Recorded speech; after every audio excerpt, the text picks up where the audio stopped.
Assalamualaikum dan salam sejahtera. Buletin Didik 22 Februari bersama saya Zaiti Zubair. Kementerian Pendidikan KPM yakin guru tidak akan mempengaruhi murid bagi menyokong parti politik tertentu. Timbalan Menteri Pendidikan Lim Hui Ying berkata, guru dididik dengan integriti dan bersikap objektif dalam melaksanakan pengajaran dan pembelajaran PDP mengenai topik politik dan pilihan raya melalui mata pelajaran seperti sejarah. Dan dari segi persoalan tentang guru sama ada akan mempengaruhi, jawapan kami memang tidak. Kami ada confident, ada keyakinan dalam guru. Pada itu PDP sejarah, tugas guru mengajar apa sahaja topik secara objektif termasuklah pilihan raya. Guru kita telah dididik dengan integriti dan bersikap objektif yang tidak mungkin mempengaruhi murid dari segi fahaman politik.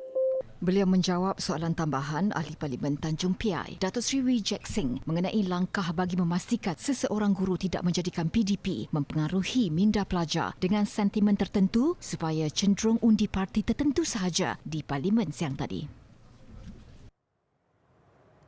Menjawab soalan asal berhubung perkara itu, Hui Ying menjelaskan bahawa KPM menyediakan subjek berkaitan pilihan raya secara khusus dalam mata pelajaran sejarah. Ia sebagai persediaan kepada murid yang bakal mengundi pada usia 18 tahun. Manakala bagi murid di peringkat sekolah rendah, pendedahan mengenai elemen pilihan raya dilakukan dalam pendidikan sivik dan kokurikulum. Sebagai usaha membentuk karakter murid menjadi warga negara yang bertanggungjawab dan cinta akan negara, bermula dari sekolah rendah, murid diajar mengenai perlembagaan persekutuan dan tanggungjawab rakyat kepada negara ini. Ini termasuk latar belakang pengetahuan asas sejarah negara melalui tema sejarah awal negara, kedaulatan negara dan kemakmuran negara kita. Selaras dengan kematangan usia dan tahap pengetahuan, murid sekolah menengah didedahkan dengan lebih mendalam tentang politik melalui tema sejarah kita dan dunia, warisan bangsa, kedatangan kuasa asing, pembinaan negara serta Malaysia dan masa hadapan. Ini adalah bertujuan supaya murid memahami kepentingan peranan mereka sebagai warga negara yang bertanggungjawab untuk mengekalkan keharmonian dan kestabilan negara. Hui Ying berkata, bagi memupuk kesedaran politik melalui aktiviti kokurikulum pula, KPM menjalin kerjasama dengan Jabatan Penerangan Malaysia. Ia bertujuan melaksanakan pelbagai aktiviti patriotisme melalui Kelab Malaysiaku. Selain itu, KPM turut menyokong program yang dianjurkan oleh Jabatan Perpaduan Negara dan Integrasi Nasional melalui Kelab Rukun Negara yang merangkumi pelbagai aktiviti berteraskan kepada pengukuhan. Sebanyak 361 projek menaik taraf dan membangunkan semula bangunan DOIF di sekolah seluruh Sarawak diluluskan sejak tahun 2016 hingga 2022 dengan peruntukan sebanyak 2.157 bilion ringgit. Hui Ying berkata, sehingga 31 Januari 2023, sebanyak 216 projek telah siap sepenuhnya. 57 projek berada di peringkat pembinaan dan 88 projek di peringkat prabina. Berhubung pembinaan 3 projek pembangunan semula bangunan daif di sekolah di kawasan Igan yang melibatkan Sekolah Kebangsaan Kampung Tebaang, Daro, Sekolah Kebangsaan Kampung Pergau, Muka dan Sekolah Kebangsaan Bawang Tian, Muka. Ketiga-tiga projek telah dilaksanakan pelawaan tender. Namun begitu, berdasarkan kepada tawaran yang diterima, kesemua penanda mengemukakan tawaran harga melebihi kos yang diluluskan. Sehubungan itu, Lembaga Perolehan Persekutuan Sarawak yang diberi kuasa telah memutuskan agar projek ini ditender semula. Hui Ying yang menjawab pertanyaan lisan Ahli Parlimen Igan Muhammad Joni Zawawi berkata, terdapat 6 buah lagi sekolah dikategorikan sebagai sekolah daif di Parlimen Igan. 2 daripada sekolah itu dikategorikan sebagai sekolah daif skala 7 dan 4 buah sekolah dikategorikan sebagai sekolah daif skala 6. Universiti Malaysia Perlis UNIMAP meraih anugerah Diamond bagi kategori zon rendah karbon dalam program cabaran Bandar Rendah Karbon 2030 LCC 2030C. Naib Chancelornya Profesor Datuk Dr. Zaliman Sauli berkata, anugerah itu diterima setelah UNIMAP berjaya merekodkan pengurangan 10.96% pelepasan karbon antara 2019 dan 2021. Menurut satu kenyataan, rekod itu berdasarkan audit yang dijalankan Perbadanan Teknologi Hijau dan Perubahan Iklim Malaysia MGTC terhadap 5 elemen utama yang merangkumi tenaga, air, sisa, pengangkutan dan landscape. Program anjuran MGTC itu bermatlamat mengurangkan intensiti jumlah pelepasan karbon sejajar dengan komitmen Malaysia untuk mengurangkan 45% pelepasan gas rumah hijau GHG menjelang 2030. Profesor Datuk Dr. Zaliman berkata, UNIMAP sentiasa komited untuk mewujudkan persekitaran kampus yang lestari sekaligus menyokong agenda negara bagi menangani masalah perubahan iklim. Proses pemisahan Fakulti Komunikasi dan Pengajian Media FKPM Universiti Teknologi Mara UiTM akan disegerakan. Naib Chancelornya Profesor Datuk Dr. Rozia Muhammad Jano berkata, proses itu dilaksanakan selepas Kementerian Pengajian Tinggi KPT 2 hari lalu memutuskan FKPM Universiti itu tidak akan digabungkan dengan Fakulti Sains Komputer dan Matematik FSKM dan Fakulti Sains Informasi FSI seperti yang diumumkan Oktober lalu. Menurutnya, keputusan itu diterima secara positif dan pemisahan FKPM bakal melalui beberapa proses dan jawatankuasa. KPT pada mulanya memohon agar ia dilakukan secara serta-merta, namun ia tidak dapat dilakukan kerana beberapa sebab, antaranya ketika ini pelajar sedang menjalani peperiksaan. Selain itu, proses berkenaan juga bakal melibatkan penelitian terhadap surat tawaran pelajar yang akan membabitkan beasiswa dan pinjaman diterima oleh mereka. Jelasnya, beliau bersama pengurusan tertinggi UiTM akan melaksanakan perbincangan dalam masa terdekat bagi melantik Dekan Interim FKPM. Dekan sedia ada dalam keadaan tidak sihat. Presiden Majlis Profesor Negara MPN Profesor Emeritus Datuk Dr. Radwan Cik Ros dilantik sebagai pengerusi Lembaga Pengarah Universiti Teknologi Mara UiTM yang baharu bagi tempoh 3 tahun berkuat kuasa 15 Februari lalu. UiTM dalam kenyataannya memaklumkan pelantikan Profesor Emeritus Datuk Dr. Radwan dipersetujui Menteri Pendidikan Tinggi Datuk Seri Khalid Nordin bagi menggantikan Profesor Emeritus Tan Sri Dr. Ibrahim Abu Shah. Profesor Emeritus Datuk Dr. Radwan adalah anak kelahiran Alur Gajah Melaka dan mendapatkan pendidikan peringkat ijazah pertama di Universiti Melaya, sarjana di University of Stirling, Scotland dan PhD di Leeds Business School, University of Leeds, United Kingdom.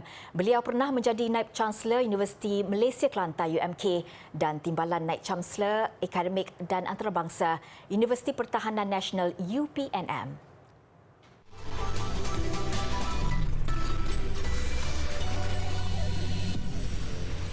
Bersua kembali, tarikh penguatkuasaan bagi Perintah Perihal Dagangan, Perakuan dan Penandaan Pelitup Muka Bukan Perubatan 2022 yang sepatutnya pada 1 Januari lalu ditangguhkan kepada 1 Julai depan.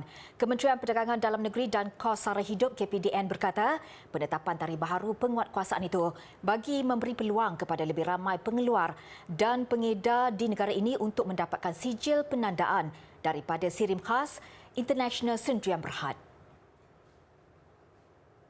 Menerusi satu kenyataan, KPDN memaklumkan pihaknya akan mengadakan larangan import terhadap pelitup muka bukan perubatan yang tidak mempunyai standard perakuan seperti ditetapkan selari penguatkuasaan itu. Ujarnya, kerajaan percaya tempoh sehingga hujung Jun ini adalah mencukupi bagi pihak pengeluar dan pengedar untuk memperolehi standard perakuan pelitup muka bukan perubatan yang dijual dalam negara. Perintah Perihal Dagangan, Penandaan dan Perakuan Pelitup Muka bukan perubatan 2022 diwartakan pada 5 April 2022 bertujuan untuk memastikan pelitup muka bukan perubatan yang dihasilkan sama ada dalam negara atau diimport mematuhi standard keselamatan ditetapkan dalam usaha menjaga kesejahteraan rakyat di samping melindungi kepentingan pengguna. Ia sepatutnya berkuat kuasa pada 4 Julai tahun sama. Bagaimanapun tarikh penguatkuasaan, perintah berkenaan ditangguhkan sehingga 1 Januari 2023. Susulan tarikh penguatkuasaan baharu berkenaan, KPDN menyeru mana-mana pihak yang ingin mengedar, mengeluar atau menjual pelitup muka bukan perubatan di dalam negara untuk memastikan produk itu mendapat standard perakuan berkaitan. Maklumat standard perakuan pelitup muka bukan perubatan itu juga perlu disertakan pada kotak atau bungkusan. Syarikat sama ada pengilang atau pengimport yang didapati melanggar perintah berkenaan boleh didenda tidak melebihi RM200,000, manakala bagi kesalahan kali kedua atau berikutnya didenda tidak melebihi RM500,000. Bagi individu terdiri daripada pengeluar atau pengimport pula boleh didenda tidak melebihi RM100,000 atau dipenjara tidak melebihi 3 tahun atau kedua-duanya sekali. Sementara denda tidak melebihi RM250,000 atau penjara tidak lebih 5 tahun atau kedua-duanya sekali bagi kesalahan kedua atau berikutnya. Kemurnian dan kemampuan rakyat Malaysia sekali lagi teruji menerusi kaedah menurap jalan raya berkonsep turapan ala permaidani. Usaha dilakukan Ikatan Silaturahim Brotherhood dikatakan berkelas dunia. Di mana ada jalan rosak, di situ ada Lando Zawawi. 17 tahun menggerakkan badan bukan kerajaan NGO itu. Pengalaman Lando atau nama sebenar Azlan Sani Zawawi menurap jalan kini semakin berkualiti. Walaupun nampak kecil, kerja amal yang dilakukan Lando dan rakan-rakan dalam operasi mereka di Kelana Jaya selama ini misalnya berjaya menghasilkan turapan tar yang berkualiti. Kita menggunakan patch yang seperti mana kita nampak kita pasang ni. Ini kualiti ini, spek ini adalah yang pertama di dunia yang kita buat sendiri hampir 3 tahun yang lepas. Ya, yang kuat. Untuk produk-produk macam ni kita bagi warranty hingga setahun. Sebab kalau you tengok dia punya kekemasan dia, kan, kemudian spek dia menggunakan batu granat, kemudian masih ada tag code di atasnya dan ini menjamin kekuatannya. Walaupun hujan, walaupun banjir, insya-Allah. Penghasilan tar itu merupakan kolaborasi bersama Institut Pendidikan Keselamatan, Jalan Raya Malaysia Miros dan Sirim Berhad. Hasilnya, turapan yang digunakan lebih kukuh dan kemas, malah penyelesaian terhadap masalah jalan mudah rosak. Ya, mereka panggil tar kapet, tapi kalau kita tengok dekat-dekat dia sebenarnya bitumen membrane, tetapi bukan bitumen membrane yang beli daripada kedai lah, kita kena modified. Kita modified bitumen membrane ini menggunakan kita punya emulsi lah, iaitu RS3K. Dan fungsi dia dekat sini sebenarnya adalah untuk mengurangkan risiko turapan pecah balik akibat daripada water leak, micro leak daripada bawah tanah. Tanpa mengharapkan keuntungan, Ikatan Silaturahim Brotherhood nekat meneruskan usaha ini bagi mengurangkan kemalangan jalan raya, khususnya di kalangan penunggang motosikal.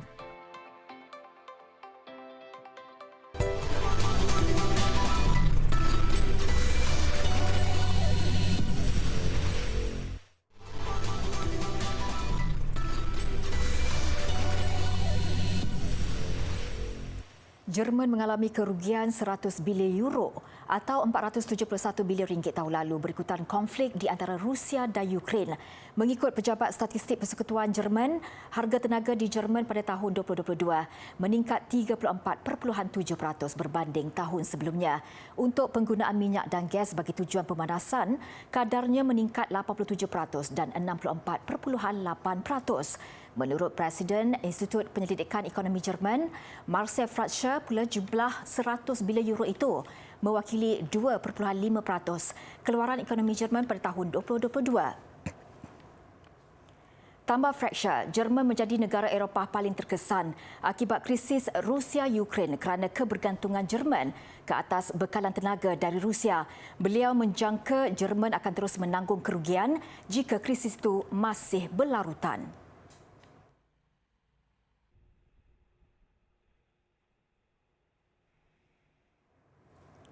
Langkah Bandar Temora di Tenggara Australia meningkatkan kemudahan kepada golongan buta dan cacat penglihatan pantas membuka mata. Hasilnya, semakin banyak kedai di bandar itu meletakkan tulisan Braille di pintu masuk premis mereka.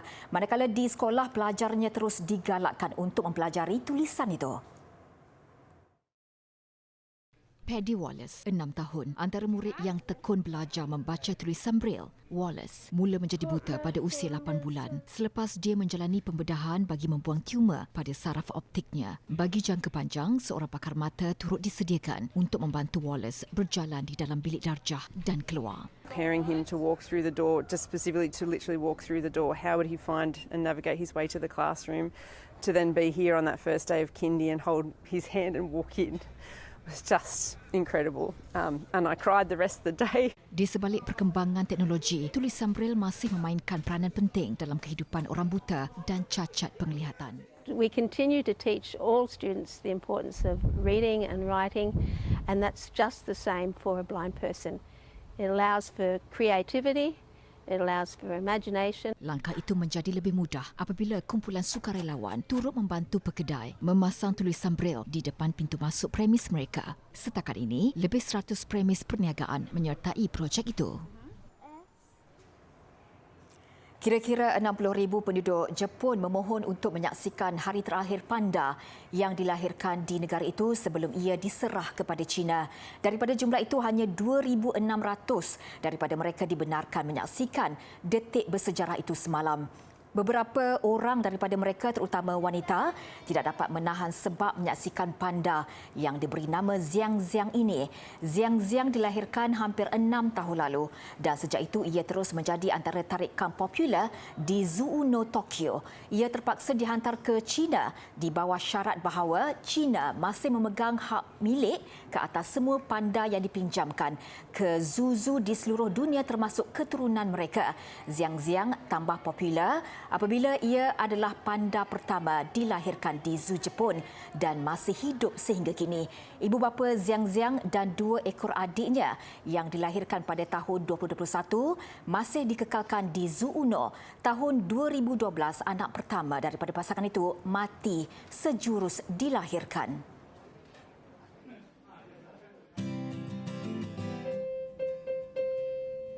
Hari ini saya akan menerangkan berkaitan tentang irama di dalam muzik. Apa yang anda telah perdengarkan tadi ialah irama dalam satu pitch.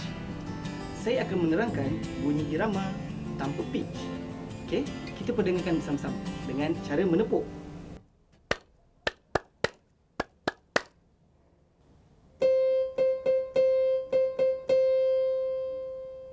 Maknanya irama ini ialah durasi bunyi yang mempunyai panjang atau pendek. Ini semua disusun, okey, untuk menjadikan sesebuah muzik itu cantik. Okey. Biasanya dalam menghasilkan melodi yang bagus, irama perlu ada di dalam penghasilan melodi tersebut supaya melodi itu nampak lebih kreatif. Begitulah kepentingan irama di dalam melodi.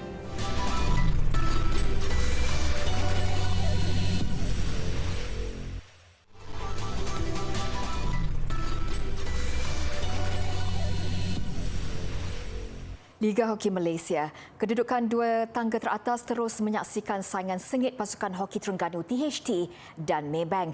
Kedua-dua pasukan kini terikat 16 mata dengan THT mudah mencatat kemenangan kelima menundukkan ATM 5-1, manakala Maybank mengalahkan Nurin Safi Sporting 6-0. Beraksi di arena sendiri di Stadium Hoki Batu Buruk Kuala Terengganu. Seawal minit kelima, THT di depan menerusi pukulan sudut penalti pemain import Korea Selatan, Jang Jong-yoon. THT yang dibimbing jurulatih Korea Selatan, Seo Jong-ho, mencatat jaringan kedua menerusi gol padang Muhammad Syahrin Izzuddin Syamsuri pada minit ke-11. Minit ke-28, Shiloh Silverius menjaringkan gol ketiga tuan rumah juga menerusi gol padang. ATM merapatkan kedudukan pada minit ke-37 hasil pukulan sudut penalti yang disempurnakan Muhammad Amirul Hanis Abdul Aziz. Namun THT kembali menjarakkan jurang gol pada minit ke-55 sekali lagi menerusi Shiloh. Ketua pasukan Muhammad Fitri Saari melengkapkan kemenangan 5-1 THT 2 minit sebelum whistle penamat. THT bagaimanapun hanya menduduki tangga teratas buat seketika sebelum kembali dipintas Maybank menerusi perbezaan jaringan hasil kemenangan 6-0 ke atas Nurin Safi Sporting. Di Stadium Hoki Nasional 2 Bukit Jalil, TNB meniti detik mencemaskan sebelum mengatasi UiTM HAKPT. TNB yang dilatih bekas pemain kebangsaan Nur Saiful-Zani Nasiruddin bermula garang apabila selesa mendahului 3-0. Ia hasil jaringan pada Muhammad Hafiz Zainul, Muhammad Azrai Aizat Abu Kamal dan Muhammad Amirul Hanif Mamat pada minit ke-14, 19 dan ke-25. Kebangkitan UiTM bermula apabila Muhammad Idris Samad menyudahkan pukulan sudut penalti pada minit ke-26. Sebelum Nur Azrul Abdul Rahman merapatkan kedudukan 2-3 4 minit kemudian. TNB kembali melebarkan kedudukan 4-2 menerusi pukulan sudut penalti Firhan Asy'ari pada suku ketiga. Namun mereka cemas semula apabila Muhammad Idris menyumbat gol peribadi kedua untuk UiTM menjadikan kedudukan 3-4. TNB akhirnya lega berjaya mempertahankan kedudukan 4-3 sehingga whistle penaman. Ini kisah pemain badminton perseorangan wanita Kanada, Talia Eng, yang kini sedang menjalani program latihan sebulan di Akademi Badminton Malaysia ABM, Bukit Kiara, Ibu Negara. Sejak 2 minggu di ABM, Talia mengakui kesempatan menjalani latihan di ABM satu pengalaman yang luar biasa. Menurut Talia, meskipun pernah menjalani latihan di Thailand, China dan Hong Kong, pengalaman berlatih di Malaysia nyata berbeza. Berusia 21 tahun dan kini menduduki ranking ke-53 dunia, Talia menggunakan wangnya sendiri untuk menjalani latihan di sini. Dia mengakui tertarik dengan kemesraan dan perpaduan dalam kalangan pemain badminton Malaysia di ABM. Selain latihan gelanggang, Talia gembira berlatih di gimnasium kerana jurulatih mempunyai banyak ilmu pengetahuan dalam sains sukan termasuk jenis dan jumlah latihan yang perlu dilakukan. Berbeza di Kanada, pemain tidak mempunyai pusat latihan kebangsaan kerana semua pemain berlatih sendiri di kelab badminton mereka menyebabkan tidak begitu rapat dengan pasukan. Menurut Talia, memandangkan badminton sukan yang tidak popular di tanah airnya, tidak ramai rakyat Kanada yang mengenali pemain utama mereka, termasuklah perseorangan wanita utama Michelle Lee yang berada pada kedudukan ke-15 dunia. Teruja dengan pelbagai makanan enak di Malaysia, Talia, kelahiran Toronto, berharap latihannya di ABM membantunya berada dalam kelompok 40 terbaik dunia. Selain itu, program latihan intensif di ABM sebagai persiapan untuk cabaran antarabangsa Thailand 2023 dari 7 hingga 12 Mac diikuti beberapa kejohanan Eropah. Ia juga sasaran jangka panjang Talia untuk beraksi di Sukan Olimpik pada masa hadapan. Perkembangan sukan antarabangsa tenis WTA terbuka Dubai. Madison Keys mencipta kejutan mara kelompok 16 terakhir. Pemain Amerika Syarikat itu menewaskan pilihan keempat dari Perancis, Caroline Garcia. Pertembungan Garcia dan Keys berlangsung sengit sejak awal permainan dengan kedua-dua pemain saling mengejar mata. Namun Keys menampilkan kelas tersendiri menamatkan set pertama 7-5. Tetap mendebarkan pada set kedua, Keys terus menampilkan kawalan gelanggang kemas untuk menang set kedua 6-4. Lawan Keys berikutnya, satu lagi halangan sukar, bintang Belarus, Victoria Azarenka. Visual penduduk Siberia membina bandar iglu pada Festival Iglu mengakhiri buletin didik. Seperti yang dilakukan mereka pada semua festival itu sebelum ini, semua iglu itu akan dibiarkan di situ sehingga ia mencair dengan sendirinya semasa ketibaan musim panas. Saya Zaiti Zubir, Assalamualaikum dan salam hormat.